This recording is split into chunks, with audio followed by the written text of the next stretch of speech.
ఓం నమో వెంకటేశాయ నమః. అందరికీ ఉగాది శుభాకాంక్షలు. మన కర్నూలు తుంగభద్రా నదీ తీరంలో ఉన్న శ్రీనివాస మందిరంలో ప్రతినిత్యము అభిషేకాలు అర్చనలు జరుగుతూ ఉన్నాయి. ఇక్కడ ఎవరైతే అర్చనలు అభిషేకాలు జరిపించుకుంటూ ఉన్నారో వాళ్ళ మీద ఉన్న నరదృష్టి పోతుంది. వాళ్ళ పనులు ఎన్ని సంవత్సరాల నుంచి జరగని పనులు కూడా అవి జరుగుతూ ఉన్నాయి అనేది ఇక్కడ ప్రతీతి. అందుకనే మన తుంగభద్రా నదీ తీరంలో ఉన్న గుళ్ళకి చాలా విశిష్టత ఉంది.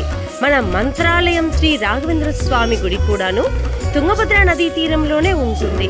ఇలాగే ఎన్నో గుళ్ళు కూడాను నది సమీపంలో ఉండడం కారణంగా వాటిలో ఉన్న పాజిటివ్ వైబ్రేషన్స్ ఇంకా ఎక్కువగా ఉంటుంది.